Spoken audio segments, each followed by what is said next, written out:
First of all, I was not the butt naked one. They were. And second, I did not participate in any Diddy-like behavior to meet a celeb since,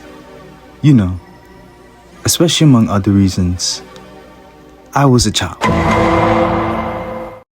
Okay, skipping my usual intro. This is how I had my first interaction with some of my peers and I viewed like a celeb. How this happened was that I was on a school trip to a rec center for swimming lessons since this was a thing in elementary. Since there were a number of us, we'd split into two rotations, one having lunch first and swim lessons after, and the other having lessons first and lunch after. My year was on the lunch first, lessons after rotation, so we did our thing. Went through the routines, ate, got into the pool, and after went to change to go back to campus.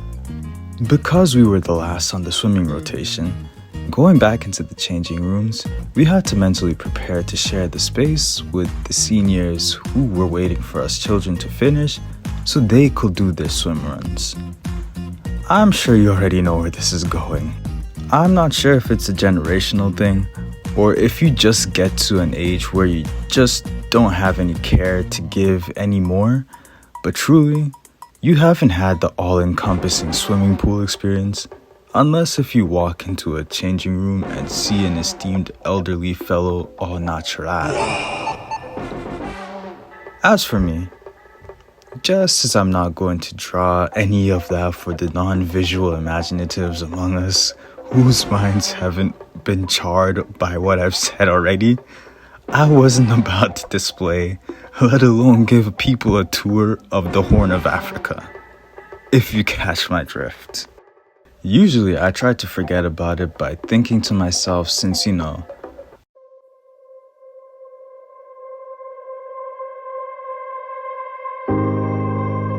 person who thinks all the time has nothing to think about except thoughts.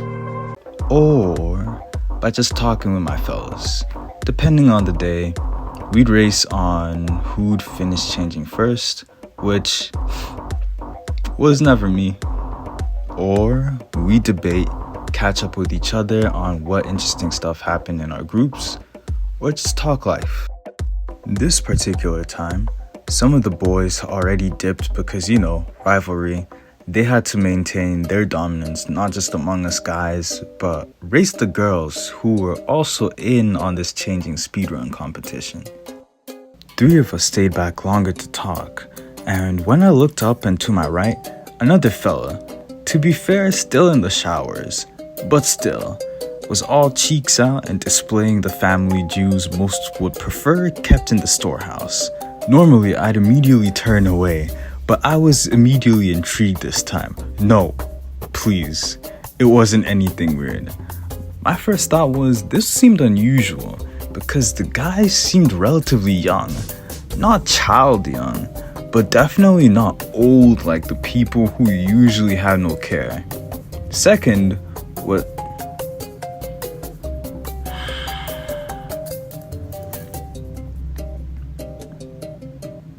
why am I even saying? Did I really write this script? I know all the context to this and this still sounds wrong. Okay. Second, I cannot.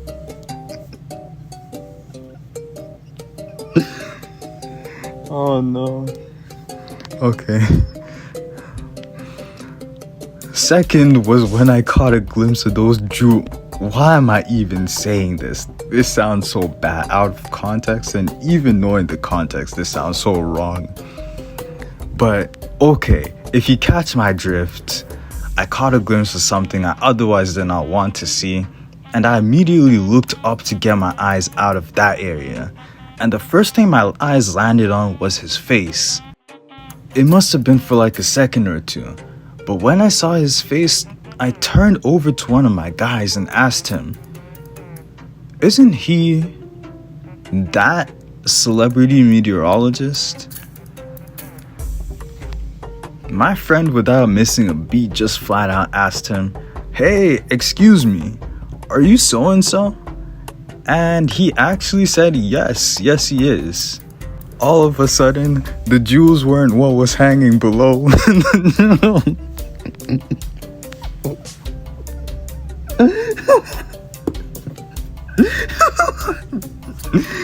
Oh no. Yo. All of a sudden, the jewels weren't what was hanging below. The jewel was this moment, like which we may never have had again.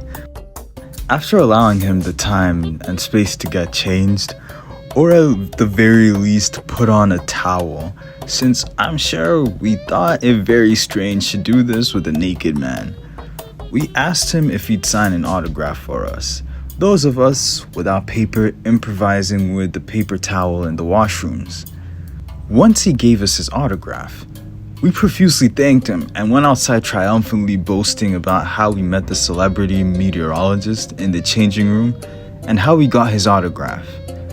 The guys began storming the washroom like a troop of monkeys on D-Day, almost tackling each other to get a signature, and realizing this was chaotic and that the girls would get left out, our teachers made a wise decision to get all the guys out of the washroom and asked the celeb meteorologist if it wasn't too much trouble for him to sign a few autographs for our swimming group and take a picture with us.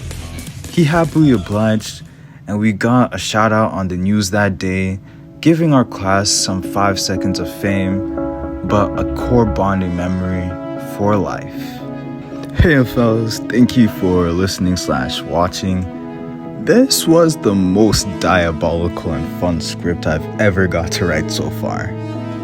Honestly, there was no better way for me to make a second Storytime animatic than this way. Also, I've been saying Diddy this and Diddy that, but just in case I ever get to the point where for some reason Diddy or a representative of his might want to sue me, because technically he is innocent at this time before proven guilty, I would like to say alleged Diddy behavior. Alleged. Anyways, as I said in my previous What's Up/Where I've Been vid, a week from now, as promised for those of you interested, I'll upload a Bojo, aka Boris Johnson moments tier list. Say what you will, whether you love or hate or frankly don't care about his politics. He's had a ton of iconic moments, and we'll just be going over some of those iconic moments. The following week, not on the Monday though, but on that Friday, the days 31 to 100 for the art challenge will have dropped, or at least should have dropped. Lastly, in this share schedule, something which I didn't say is that the week after that, so the Friday after the days 31 to 100 vid drops, my next Storytime vid will drop, where I recollect the only times I've broken a bone, or rather, the time my classmate intentionally broke my pinky. I'm basically finished the script, so I can tell you the script won't be as unhinged as this video's, but my pinky was definitely unhinged from its place. Okay, I'll stop now.